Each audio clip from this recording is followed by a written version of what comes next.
in-laws' cake catastrophe, my jaw-dropping reaction to their unbelievable message.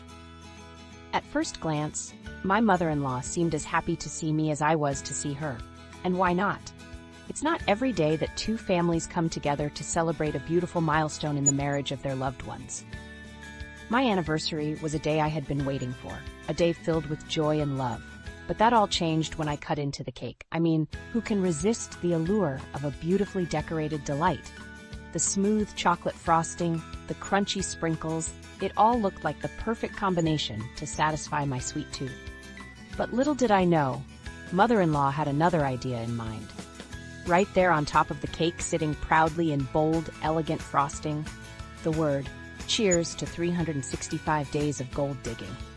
I don't even know where to begin to express the mix of emotions I felt in that moment, my eyes wide with shock. Others were also stunned. Well, let me tell you about my relationship with Linda, my mother-in-law. It's safe to say that I've dealt with my fair share of in-laws over the years, but Linda holds a special place in my heart. From day one, she made it crystal clear that no woman would ever be good enough for her precious son. I tried everything, bringing her favorite cookies to family dinners, helping with holiday preparations, even listening to her 3-hour stories about her bridge club drama. But nothing worked. The thing about Linda is that she's what I like to call a professional boundary pusher. You give her an inch, she takes a marathon. At first, it was just little comments here and there. You know, the classics like, "Oh, you're wearing that to dinner?" Or, "I raised my son on home-cooked meals, but I guess takeout is modern." But as time went on, these comments started to add up, and I found myself walking on eggshells around her. We would go to family gatherings, and she would always find a way to make a comment about how I couldn't compare to her. Whether it was my cooking, my decorating, or even my parenting, Linda always had a way to make me feel like I was coming up short. And the thing that takes the cake is that she did it all with a smile on her face and a twinkle in her eye. It's like she was taunting me, daring me to do something about it. But I didn't. I just smiled and nodded along, pretending like everything was okay. And that's exactly what Linda wanted. She wanted me to feel powerless, to feel like I was walking on eggshells around her. And honestly, it wore me down. It made me question my own worth, made me wonder why I wasn't good enough for her precious son. But as time went on, I realized that it wasn't about me. It was about Linda and her own insecurities. You see, Linda is a product of her own upbringing. She was raised to believe that she was the center of attention, that she was the most important person in the room.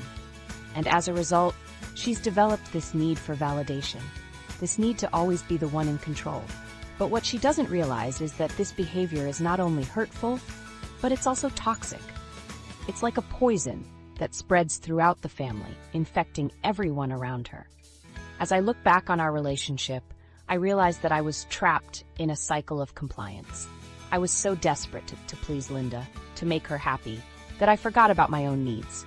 I forgot about what made me happy, what made me feel alive. And that's exactly what Linda wanted.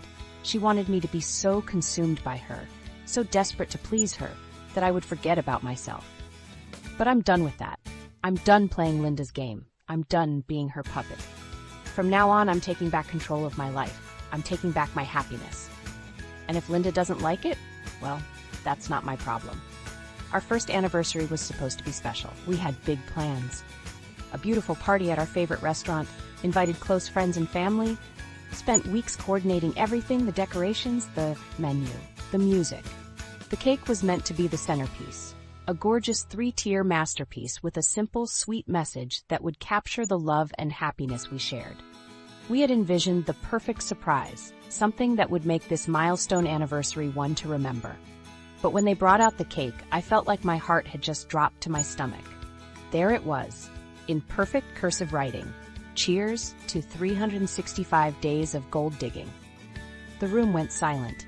You could hear a pin drop, or in this case, my jaw hitting the floor. It was like time stood still, and all that mattered was that one word, gold digging. The pain and shock on my face were instant, and my eyes spoke volumes. Every single guest in that room knew that the word gold digging was a slur aimed directly at me. My in-laws would stop at nothing to humiliate me in front of our friends and family. I couldn't believe the depth of their malice. It was clear they had planned this in advance, their cruel intentions apparent in every detail.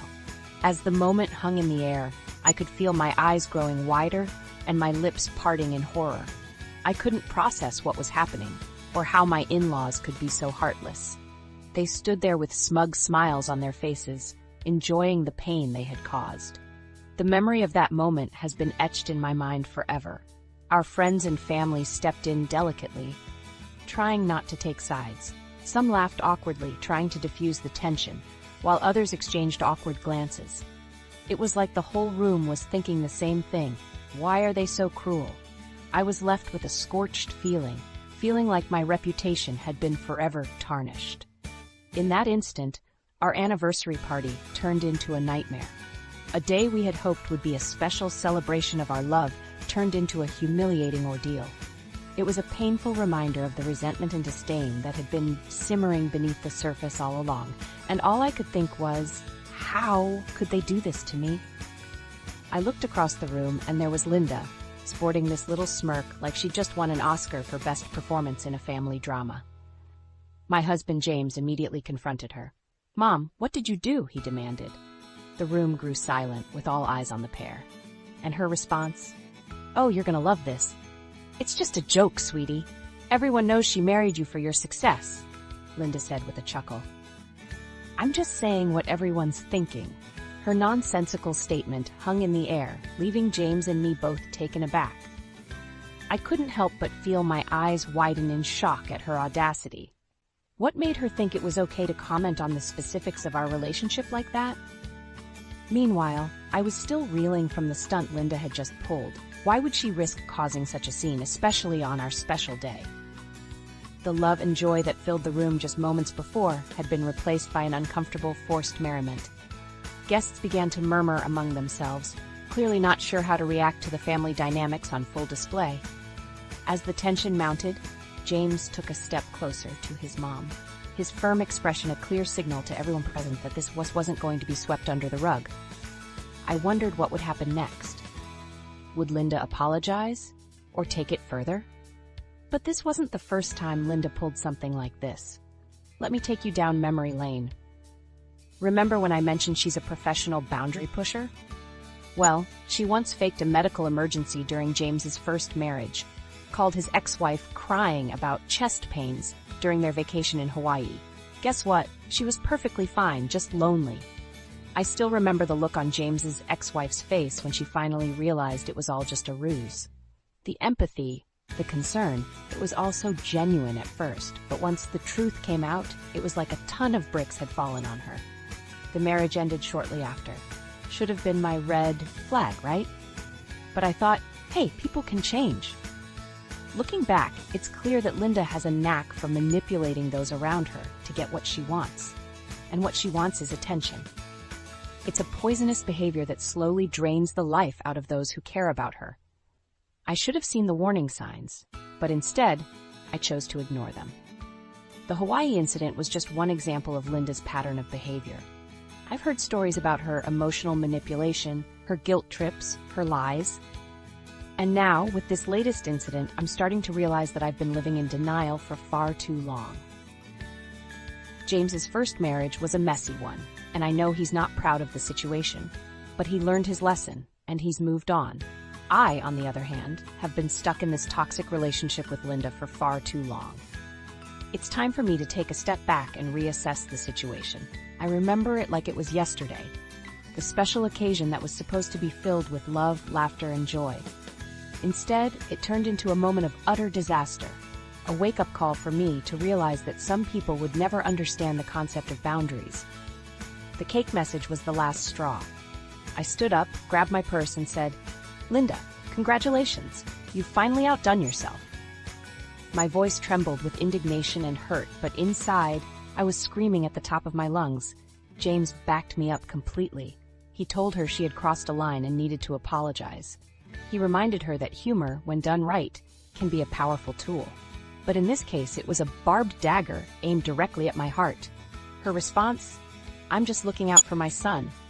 If she can't take a joke, maybe she's not right for this family. But what about respect? What about empathy? What about understanding that every individual has their own limits? As Linda's words hung in the air, I felt like I was on the verge of collapse. The celebration, the excitement, and the love that had been building up all day were now replaced with a deep sense of betrayal. In that moment, I knew that I couldn't just sit down and pretend everything was okay. I needed to stand up for myself, for my feelings, and for my dignity. The camera caught my reaction, but what it didn't capture was the depth of pain and hurt that I was feeling. The party ended pretty quickly after that. Some guests were mortified, others tried to smooth things over, and a few actually thought it was funny. They're off our Christmas card list, by the way. My mom, on the other hand, didn't quite know what to do with herself. She popped out of the room just as Sarah's family was trying to salvage the situation. As for Sarah, she looked like she was about to burst into tears at any moment. My mom, feeling partly responsible for the mayhem, tried to console her by offering words of encouragement. However, her attempt at fixing the situation came across more like trying to sugarcoat a bitter pill. Sarah's response only made things worse, with her usually kind and gentle demeanor now displaying signs of frustration. It was clear she wanted to escape from the situation as quickly as possible. A week after the incident, Linda started her damage control campaign. She sent flying monkeys, family members and friends, to tell us we were overreacting. She's still your mother, they said. Family is family. But these people were either oblivious or deceitful. They had no idea what had really transpired. We had just witnessed a brutal reality check. I had thought my mom was beyond embarrassing me. But this cake message proved otherwise. The family gathering, which was supposed to be a joyous occasion, was now tainted with the reminder that I had failed in some inexplicable way. My friends and I exchanged knowing glances, each of us trying to process the emotional devastation we'd just experienced. As the day progressed, we received a flurry of phone calls and visitors from Linda's army of loyal defenders. They would drop by, try to make light of the situation, and tell us that her cake was just a joke. But it wasn't funny. It was a painful reminder of my mom's insecurities. We were expected to just laugh it off and move on, as if nothing had happened. I tried to explain to them how I felt, but they just didn't get it. They kept telling me that I needed to let it go, or not take it so seriously. But this was no ordinary cake message. It was a reflection of our family's values and priorities. I felt like I was being manipulated, like they wanted to silence me and sweep the incident under the rug. The words, "She's still your mother," seemed to be a veiled threat, implying that if I didn't comply with their expectations, I would be cut off from the family. But I knew I couldn't and wouldn't compromise my own values just to avoid conflict with Linda. I needed to stand up for myself and set boundaries, even if it meant a temporary estrangement. The day that James had been waiting for his whole life had finally arrived. He was getting married to the love of his life, Emily. The excitement in the air was palpable as his family and friends gathered to witness the union of these two beautiful souls. But little did James know that his stepmother, Victoria, had other plans. As the ceremony progressed, James couldn't help but feel a sense of dread. He knew that Victoria was not a fan of his marriage to Emily and had made her feelings known to him on several occasions. But what could he do? He had tried to reason with her, to explain that love knows no bounds, but she just wouldn't budge. And so, as he and Emily exchanged their vows, James spotted Victoria making her way towards the reception hall. His stomach twisted into knots as he realized what she might be planning. And then it happened. Victoria appeared at the dessert table, a massive cake with bold, pulsing letters. "You chose her over me." The room fell silent as James' eyes met Victoria. He could feel his face burning with anger and humiliation. Emily reached out and took his hand, but James shook her off, unable to bear the sight of Victoria. He turned to leave, but not before Victoria raised her voice. "I gave you life. How dare you choose her over your own mother?" The room erupted into a mixture of gasps and whispers as the injustice of the situation sunk in. The wedding day that was meant to be a celebration of James and Emily's love had been ruined by Victoria's cruel act. James couldn't help but wonder if this was a sign of things to come. a family torn apart by bitterness and resentment. As he stormed out of the reception hall, he left behind a trail of shocked faces and broken dreams. It's hard to believe it's been 3 months since Cakegate rocked our world. We're still picking up the pieces, but in a good way. Linda's infamous cake message may have left us reeling, but we've learned from the experience and have come out stronger on the other side. In the aftermath of that fateful day, we made a conscious decision to set boundaries with the family. It wasn't easy, but it's been a game changer for our mental health and happiness. We've learned to prioritize ourselves and our own emotional well-being. Of course, occasional guilt-tripping texts from Linda still pop up in my inbox, but we're better equipped to handle them now. We've developed a system for handling these situations, and it's been incredibly liberating.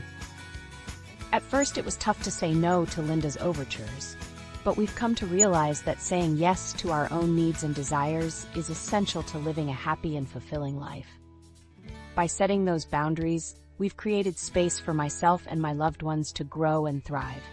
In the aftermath of Cakegate, I've also gained a new appreciation for the importance of communication in relationships. While it's not always easy to have tough conversations, doing so is crucial for building stronger, healthier relationships. Looking back, I can see that Linda's shocking message was a wake-up call for us all. It forced us to re-examine our approach to relationships and prioritize our own well-being. I'm grateful for the lessons learned and the growth that's followed. Sometimes the best family members aren't the ones you're born with or marry into. They're the ones who respect your boundaries and celebrate your happiness. I learned this the hard way when my in-laws ruined my special day with a brutal cake message caught on camera. It was a joyous occasion, a celebration of love and commitment between my partner and me. We had spent months planning the perfect wedding, gathering our closest friends and family to share in the happiness. But little did we know, not everyone was there to celebrate. My partner's family, in particular, seemed to have an agenda that didn't align with the day's festivities. From the moment they arrived, there was an undercurrent of tension in the air. Their facial expressions, body language, and even the questions they asked, all of it seemed to convey a sense of disapproval and discomfort with our union. I brushed it off, thinking that perhaps they were just not comfortable with the idea of our relationship, or maybe they were going through a tough time. As we began the ceremony, things only got worse. The cake, a beautiful 3-tiered masterpiece, sat atop a table adorned with floral arrangements and colorful streamers, but it was the inscription on the cake's top tier that left me stunned. "We're happy for you, but..." it read. The word "but" seemed to hang suspended in mid-air, suffocating the joy and love that filled the room. My eyes widened in shock as I stood there, frozen in place. The camera, oblivious to the subtlety of the situation, captured my reaction in all its glory. My jaw dropped, and my face contorted in a mix of disappointment, anger, and heartache. My partner's family laughed off the incident, but it was clear that they had no intention of being the supportive and loving members of this family that I had hoped they would be.